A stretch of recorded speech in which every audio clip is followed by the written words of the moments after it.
na tayo kasi tumawag sa iyo si AJ. Sa istorya ni AJ bro. Ang akong nadunggan gid ato gingan ako di. Wala magkukuan ba. Wala mag-expect nga ingon nato ang mahitabo nga mapalong dayon. Ni ana pa sa nga hiluya. Pero ang tingog niya putol-putol muro bitong nagdagan. Na bitong gihanga ka. Nya ang last gid ako na sundan wa na makakapaminaw kay wa man ako to loudspeak ba. Nya wa po na ako gi-video kay mahina yung signal nila dito. So last gid ako nadunggan bro. Ya tabang largo karat. may natulog. So kasi tol hindi natin sila makontak siguro sa part na bahagi ng bundok na ito. Kasi ang usapan namin tol, sila yung mauna siguro nga akit dito. Dahil may inasikaso pa po kami. Agay. So ang balak ko sana ay hindi pa ako akit kasi puntahan ko si Kyung. Eh, sayang naman yung sa Kyung. Anting galing. O din Hindi siya makabalik ng kakapacheck up ko lang kanina talaga. Eh, yun nga dahil balakang ko bro. Bisag ikaw, wala naging ko kuan ba? Kaya Nangabilin kayong trapal, ang trapal, wag kita katag trapal gani, na bilin. ako ibaong gipalit ato Mo. transito kami terus. Nada dala nimo. Mabilin ganun na. Imbis na kuan kami ato kami ni PG sa dito kak yung kay amo laging tuon lagi sa juding kay ta. Luwi kay game lang gani. Wala na, hindi na sa Di ba? sunod na sila pag Nag-usap pa tayo na samahan mo ko kay Lola Mimang. Wag kita ni. ano na lang Pag- pag ano lang balang araw. lang natin tol. Nabala kay ni kay nag-alala kaming lahat tol kahit si PG. Hindi pa sana ito yung araw na aakyat kami kasi nga may inaantay pa kami at may impormasyon at yung mapa bro. Papaya pa ito makuan pero wala kami magagawa tol dahil Mapa na nakuha namin doon sa kampo nila ay itinago muna ni Alpha at hindi pwede na may gusto kasi kaming patunayan tol na dahil yung kampo ba basta hindi naman namin sasabihin yung buong detalye pero bro kung magkatugma bagid sila yun yung inasikaso namin pero ang tol, ang mission talaga namin dito para mas lalong maintindihan ng iba lalo na sa mga hindi nakasubaybay ay target namin ngayon na mahanap si Patrick at si Burnok. Lalo na yun, yung si Dudong. oo Naalala mo yun yun, ni William.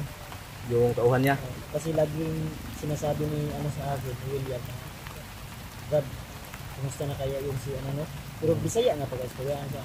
Kumusta na kaya si Brandon natin? Dudong. Napod di siya utang kabubot, baga may siya ng loob ba? Utang na loob. Kaya sabi ko sa kanya, anong pasya mo Brad? Nuktok siya, mga 5 seconds siguro o 10 seconds. ano ba yung niya Pagkaman, istorya siya, mauna nga. Sige lang Brad, wag ko kabalo nga, ni Saka nag-isig lang duha ni AJ. Umakyat pala sila ng kasi di ko makontak. Siguro naalala niya yung mga karanasan na noon. kaya nga Kaya tapos umakyat sila agad.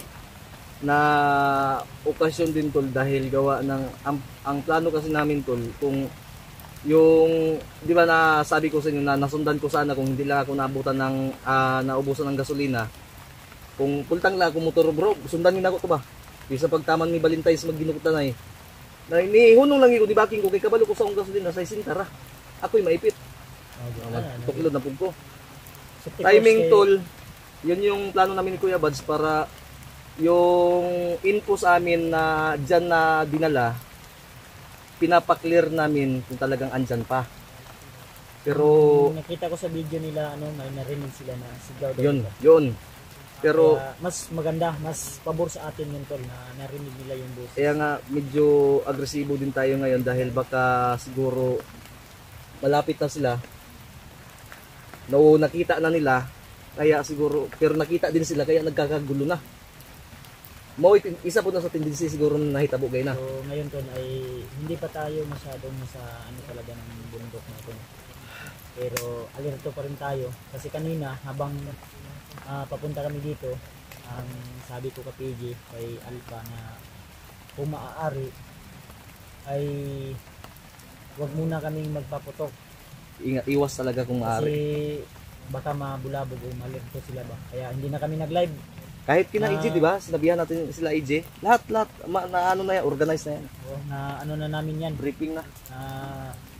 Sabi na namin yan sa kanila. Kung maaari na huwag gumamit ng ng baril, mas maganda. Pero kung kailangan Kung maipit, kailangan. Wala tayong magagawa. Kundi makipagbarilan o makipagpalitan tayo ng putok. Putok na. Pero sa sitwasyon namin ngayon, tol, yung about sa aming pagkain, wala kaming masyadong maraming dala, pero kahit kunti lang, ang mahalaga ay anuin namin, paghati-hatian, budgetin namin. Marunong naman kami dumiskarte pag nandito kami sa bundok. May mga madaanan naman tayo na pagkain na pwede natin makain, di ba bro? Nasanay na tayo, anong taon pa yun? 2022? Kaya itong mission namin, tol, sana masubaybayan niyo po sa mga nakaabang sa atin, bro. Oo. Sa ating bawat mission. Tol, asahan niyo po, tol, na lalong pagtitibayin kami ng tol, panahon. Yung mission natin, natulungan na natin sila sa pagbaba nila Aldwin, so, aka Commander Kilaw. oo, sila Buster, natulungan natin sila. So siyempre may kanya-kanya kami mission sila, may bro, mission din kami. Hindi ko kung isasali ko ba dito yung about sa pero maano pa sa akin yung pinag-usapan natin about sa nila ba, about kay Jaguar, kasi actually na-receive namin na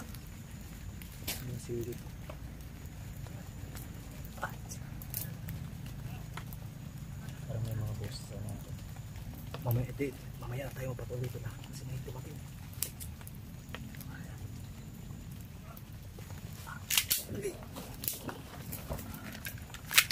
Kailangan natin matanda.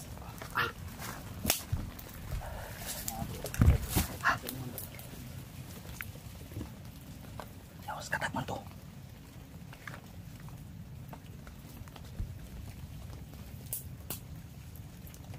Okay lang. Okay lang sa Biasa eh. pwede marami siguro. Kaya mas nang Dito banda yun?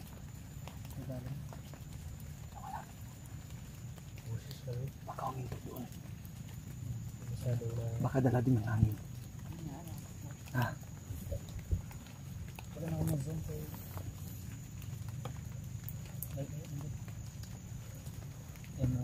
so nakita natin sa mission nila nila Remart, nakausap nila si Lolo Ambo na yung espada ni Kilaw, isa din yun sa target ni Bagnok ngayon at ni Bagtik. So yun po yung itong espada ni Kilaw daw. Ako ang kabalakan ba na nung nag-interesado si Bagnok sa espada, hiyagra ba si Patrick si Burtok ba si mo iana sa liog? Kakabalo bro. Maugani kay mo. kabalo na di ka unsa ang asa nagkuha og kusog si Kilaw sa una, di ba? Mo gani. Kaya to iwan ko lang kung alam pa lang talaga natin na ganun ka-importante yung espada na yun. Sige lang. Makakuha na nato na. Sige lang tol. Pero kahit natin. Ang sinabihan ni Lolo Ambo na sila Rimad, kailangan natin. Rin kasama din sa misyon natin na kailangan mas lalong maunahan natin.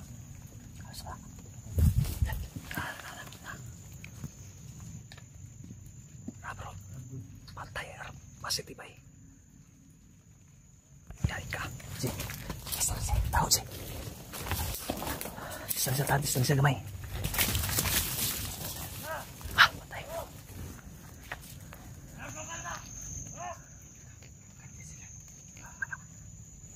Magmasid muna tayo tol.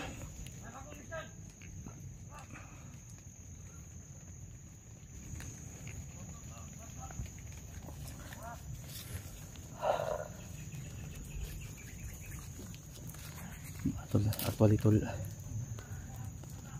Nung pag-uwi ko tol, nilagnat po ako at biglang sumakit ang liig ko tol. Kaninang umaga. Pwede, pero maliit sa tabasig na yung nagsunod ba? Basig na apay nagsunod. Wak. Kuan di ba? Kani ginasungog bitaw ta. Basig ginasundan ta ni uwak ba?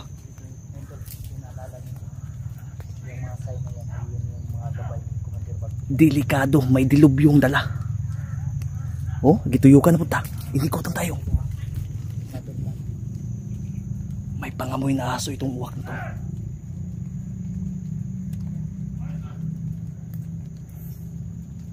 Grabe itong, oh, umiikot tayo. Bro, lagi ito yung parang bro, tinuro tayo ba nga nandito.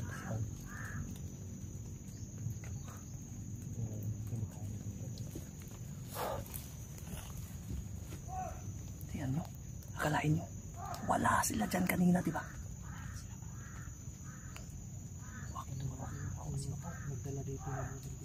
Gago ng uwaka na. Asit na nila ba? Kita nyo bro. Toy, tora.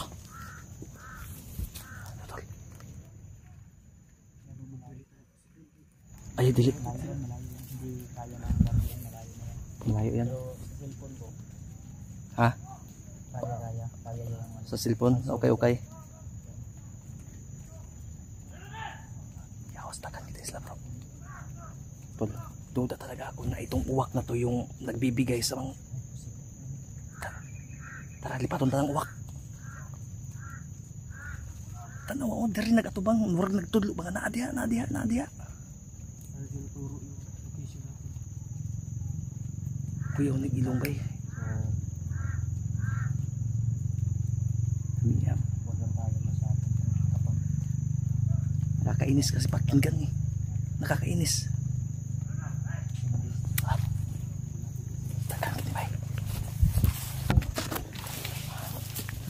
Tol, pinapasundan kami ng uwak tol. Asit yung uwak na yan.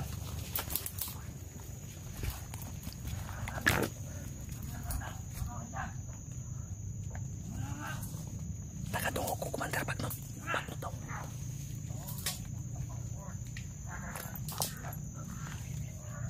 This yung uwak ka na eh. Wala ka na eh, no? Grabe pang amoy ang uwak ba?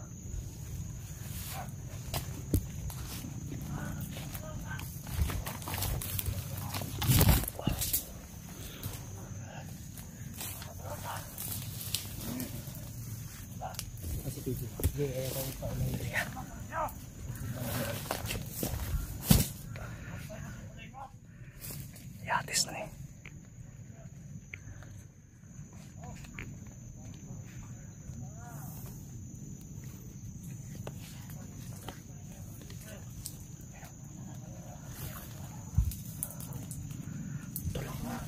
Nag-drop kami dito sa may kanal kasi papunta sila doon. May asit silang uwak.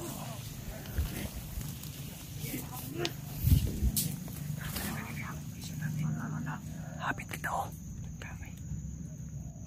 Sus, ginawa ko.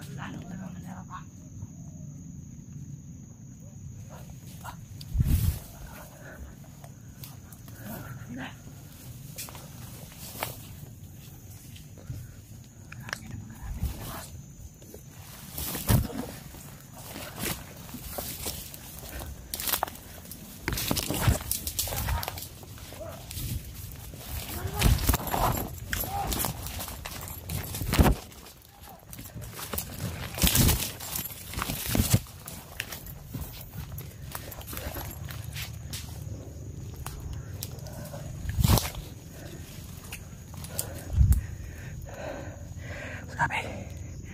Sobrang dami na tol. Diyan kami dumaan kanina tol. Wala kaming nadaan ng bandido.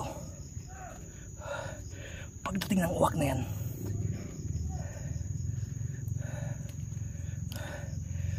parang tinuro yung location namin. Iba yung pang-amoy ng uwak na yan. Parang ilong ng aso.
Estimated ko nasa 45 lahat.